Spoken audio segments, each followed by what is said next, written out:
Pesawat tempur Israel melakukan penyerangan yang lebih dalam ke Lebanon Selasa 15 Juli 2025.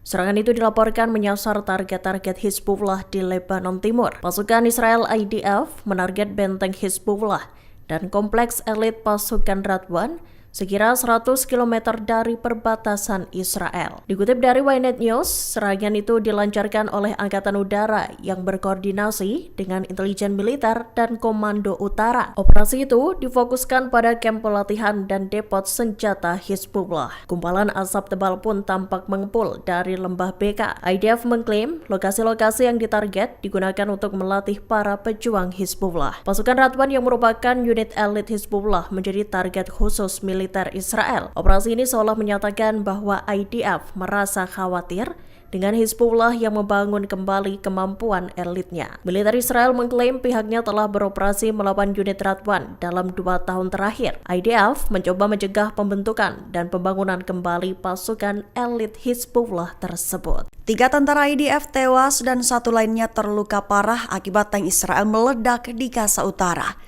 Mengutip The Times of Israel pada 15 Juli, hal ini diumumkan oleh pihak militer Israel pada Senin 14 Juli 2025. Dilaporkan bahwa ketiganya bertugas di Brigade Lapis Baja ke-401 Batalion ke-52.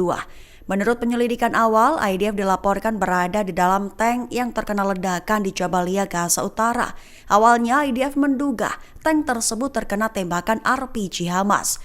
Namun beberapa jam setelah insiden, militer semakin yakin bahwa ledakan itu mungkin disebabkan oleh peluru yang tidak berfungsi dan meledak di dalam turret. Militer mengakui masih melakukan penyelidikan lebih lanjut atas insiden tersebut. Adapun ketiga korban tewas berpangkat sersan. Mereka adalah Shoham Menahim 21 tahun dari Yardena, Shlomo Yakir Shrem 20 tahun dari Efrat, dan Yuli Faktor 19 tahun dari Rishon Lezion. Strategi militer Israel dalam serangan ke Gaza kembali menuai kritik tajam dari pengamat internasional. Peneliti senior di Lembaga Riset The Sufan Center, Colin Clark, mempertanyakan arah dan efektivitas taktik yang diterapkan Israel selama konflik di Gaza. Ia menilai bahwa serangan udara yang terus-menerus dan pembunuhan terhadap warga sipil tidak hanya gagal dari sisi kemanusiaan tetapi juga kontraproduktif secara militer. Mengutip Al Jazeera pada 15 Juli, ia menyatakan bahwa situasi yang terjadi di Gaza saat ini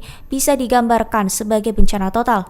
Ia mempertanyakan apa sebenarnya strategi Israel mengingat tindakan mereka justru memperburuk kondisi kemanusiaan tanpa tujuan yang jelas. Menurutnya, setiap keuntungan taktis yang sempat dicapai militer Israel di Gaza kini terhapus oleh insiden-insiden yang terjadi setiap hari. Namun, ia melihat bahwa hal tersebut tidak hanya gagal diterapkan oleh Israel, tetapi bahkan tampaknya tidak menjadi bagian dari tujuan mereka sama sekali. Ia menggambarkan pendekatan Israel ini sebagai sesuatu yang membingungkan, mengingat hasilnya justru memperkeruh suasana dan memperbesar kebencian terhadap Israel di kalangan luas.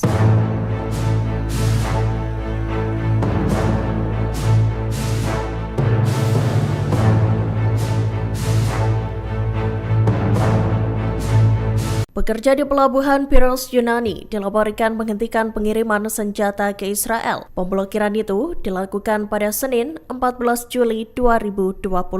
Dalam unjuk rasa yang diadakan di dermaga 2 dan 3, para serikat pekerja menyatakan bahwa mereka tak akan membiarkan pelabuhan menjadi pangkalan yang mendukung pembantaian di Palestina. Pihaknya menegaskan bahwa mereka akan menghalangi pembongkaran dan mencegah pengangkutan senjata untuk perang. Dikutip dari Tribun News, pekerja pelabuhan Piros itu menghentikan pengiriman baja kelas militer. Pekerja dermaga menyatakan penolakan untuk membongkar kontainer baja militer yang ditujukan ke Israel. Dilaporkan baja militer itu akan tiba di pelabuhan pada minggu ini.